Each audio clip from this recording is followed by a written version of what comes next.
Hey guys, it's Tahira, and today I'm going to be talking about all the books I read in the month of November. I can't believe it's the last day of November, the day that I'm filming this, and that December literally starts tomorrow. I'm hoping to finish out the year strong with reading some really exciting reads. I have a lot of books that I'm really excited about that I am looking forward to reading in the next month.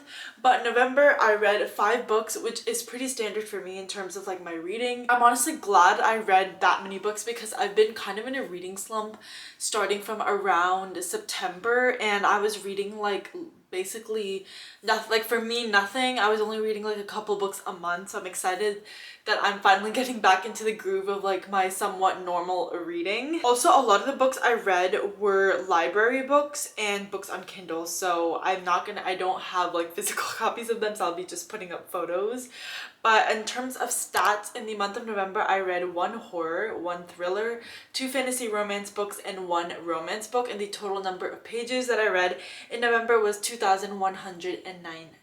And the page count is all the books that I finished. I have read a little bit of another book, but I don't think I'm gonna finish that at all before the month is over, so I'm not counting the pages from that. Anyways, jumping right in, I wanted to read some mystery thriller books because it was like towards the end of October and I didn't really read that many, and I wanted to get into the mood. So I read We Used to Live Here by Marcus Cleaver. This I ended up giving actually 4.5 stars. I ended up enjoying it so much more than I thought I would. This is a haunted house story, which I haven't read any haunted house books at all before this.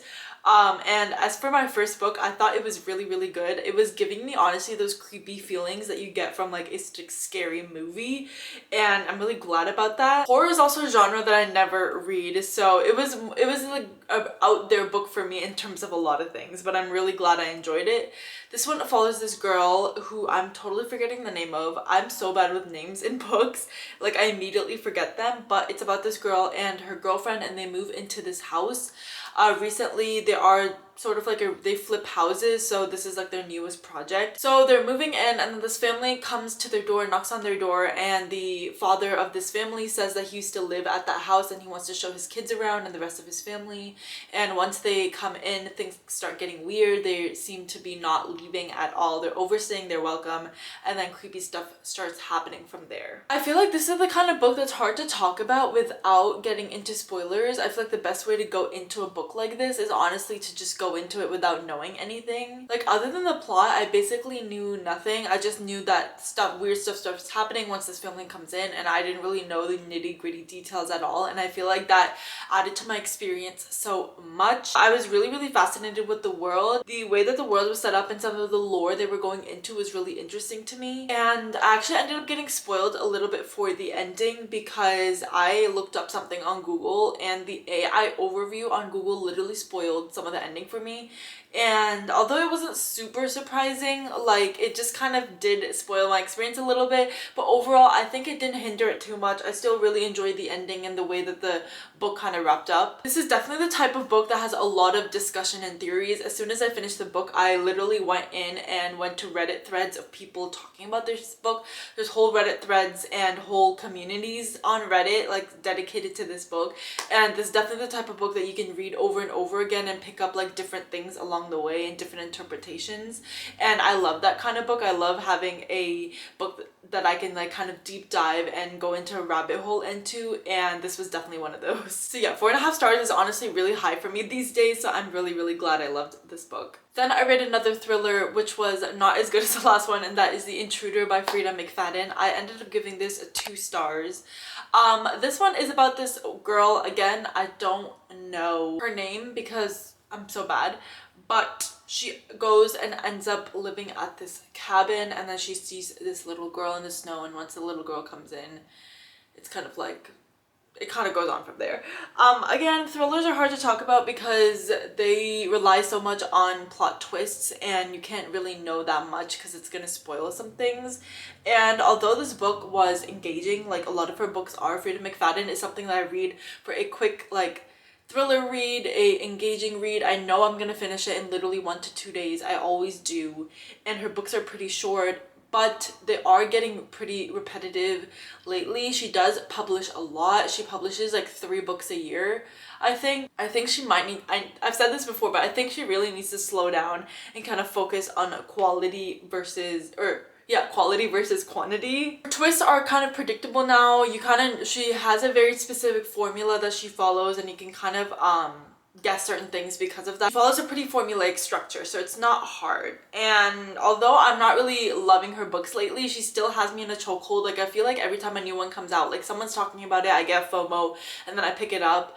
And although like I never end up rating these super highly, I end up only like reading it for like a couple of days, so it's not eating too much of my reading time. So yeah, I guess it was entertaining, it's engaging. I always like to stay up late reading these because I'm like engaged with the writing, and it's really easy to read. And I said before, I think I'm gonna be taking a break, and honestly I think I'm just gonna have to accept the fact that I'm gonna be reading every Freida McFadden that comes out and probably not gonna love it, but it's still gonna be like somewhat entertaining. Then I read another 4.5 star read, and that is Silver Cloak by L.K. Stevens, not Laura Stevens, that's her YA name. I loved this book so much. So Silver Cloak is set in this world where magic is derived from pleasure and pain, which I think is really interesting. I've never really seen that before, and I think that's super unique. But basically pleasure is how you kind of refill your cup, and it's kind of the quantity of your magic is pulled from quality. But then if you want your magic to get more potent and have higher quality, that's where you use pain. I think that's just a really cool dynamic, and I just thought that was really interesting. Anyway, the story follows this girl named Saffron, and when she was really young, her parents were killed by this like gang group called the Blood Moons. So her whole life goal is to basically get revenge for the murder of her parents, and she's also a student at this academy called Silver Cloak Academy, which is this kind of training group for basically elite like detectives and fighters that are, their goal is to take down the Blood Moons. But she gets exposed for some secrets, so she's kicked out of the academy, and she ends up infiltrating the Blood Moons and pretends to be part of their group in order to kind of go from the inside and take them down from the inside. But obviously when she gets there, she meets Levon, who is like the Kingpin's son, who is also part of the Blood Moons, and they kind of have this like dynamic because he's a Blood Moon, he thinks she's a Blood Moon, she's actually there to like take down the Blood Moons for her parents, and so we have that like kind of dynamic going on as well. And then obviously from there's a lot of political tensions between like the Blood Moons and the Silver Cloak people, and then also because Saffron is like, with the relationship that she's building with the Kingpin's son, of course like her loyalties are getting tested. But the world building to me in this was really interesting. I was engaged all throughout. I was super like engaged in the world and wanting to learn more about it. I really liked the plot and the story as well. I liked the writing style. I liked that it was descriptive, and again it was engaging. I thought the relationship was a little bit insta-lovey because when she's kind of infiltrating the Blood Moons, as soon as she kind of meets the male main character, they kind of already have this, obviously I know there's gonna be a spark, but they already, I don't know, like I feel like they fall for each other way too quickly, and I just wanted a little bit more of a slow burn in terms of their relationship. But the way this book ended has me really wanting the second book, so I will be looking forward to that for sure. Then I read another fantasy romance. This one is a sequel, and that is A Promise So Bold and Broken by Sophia Saint Germain. This is the second book to the A Tongue So Sweet and Deadly series, which is called the Compelling Fates Saga. I give this book 2.5 stars. I definitely did not like this as much as the first book. Granted, the first book was only like 3.5, so it wasn't like a favorite of mine, but I was told that the series gets better as you go on, and this one was really disappointing to me. One of the reasons it was because there's a lot of talking and not doing. There's a lot of just like making plans of what to do, because the way that the first book ended is like really explosive, but then a lot of this is kind of recuperating from that and kind of planning the next steps for our main character and then this core group of people that she's around. And I just thought there was way too much of like making plans and not a lot of executing them, which I'm sure this is kind of like one of those books that's setting up for the later books in the series, but I just wanted a lot more action in this book than there was. There's some really high stakes in this world in terms of like what can happen if things go wrong, but I feel like just the way that things were, because we weren't doing anything, because we were only confined to this kind of core group of people that she's with, I feel like we weren't really getting the feeling of the stakes that they kept talking about. Like they kept talking about how like basically the world is gonna end, but if some things like go a certain way, but I didn't really feel any of that. And then one of the major things that is hindering my enjoyment is there's a lot of repetitive phrases in this book, honestly. Especially when people are angry, there's a lot of snapping of teeth, flashing of teeth, snarling, growling, like that kind of stuff. And I don't know, it just kept getting really repetitive. And these kind of phrases, like her teeth flashed, her teeth, she snapped her teeth at him, like she bared her teeth at him, like I don't know, just something about those phrases was, it was written like basically like that every time. It just, honestly, it would pull me out of the story every time because of just how repetitive it was, and I just kept noticing it for some reason. So yeah, I just wish that in the later books that hopefully she has some sort of variety in some of the phrases that she uses, especially when a character is like angry at someone else. And the last book I read is a really anticipated book for me, and I'm glad that I enjoyed it, but that is Binding 13 by Chloe Walsh. This is the first book in the Boys of Tommen series. So many people have been talking about this so much. I got this book a few months ago because so many people were talking about releasing 10 when it came out earlier in the spring this year, and I just kept getting FOMO. So I decided to pick this up finally now, and I'm really glad that I did. I really enjoyed this. I ended up giving this book 4 stars. Even though this is like a 600-page book, which is kind of crazy for a contemporary like romance book, I was really engaged. I read this fairly quickly compared to like the length of the book, and I felt really close to the characters. There's a lot of really heavy topics in this book, and it deals with a lot of really dark themes, so, and a lot of it can probably be triggering, so I would definitely check the trigger warnings for this book before you read it.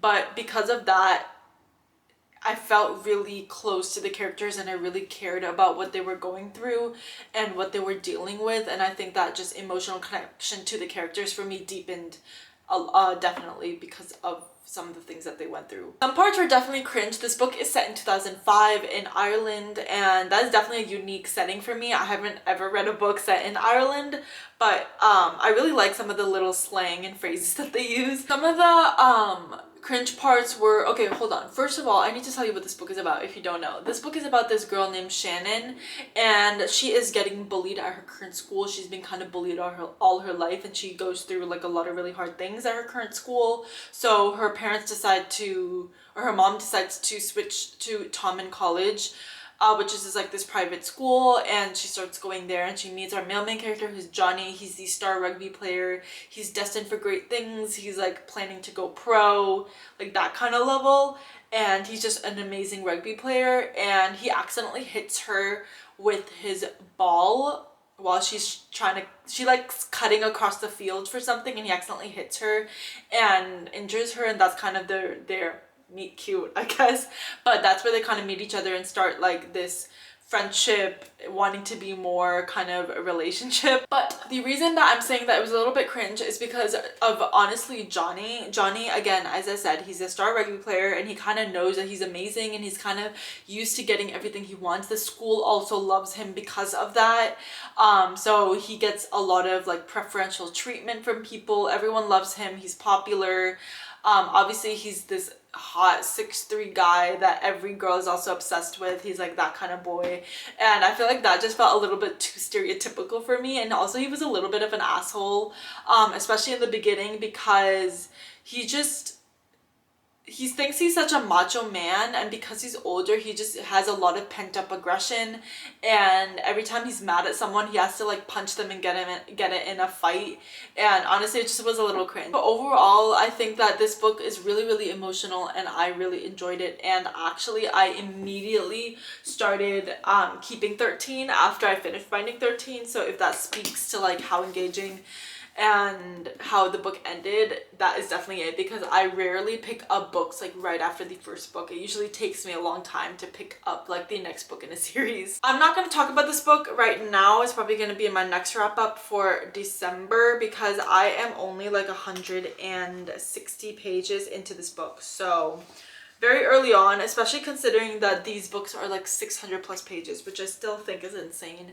But so far I am still enjoying this book as well. But in terms of Binding 13, I'm so glad that I finally read this, and that this was on my 10 before the end too, so I'm really glad that I was able to get to this book at least. But yeah, I'm really excited to continue the Boys of Tommen series, but I've heard that it gets like heavier and darker from here, which I don't even know how that's possible.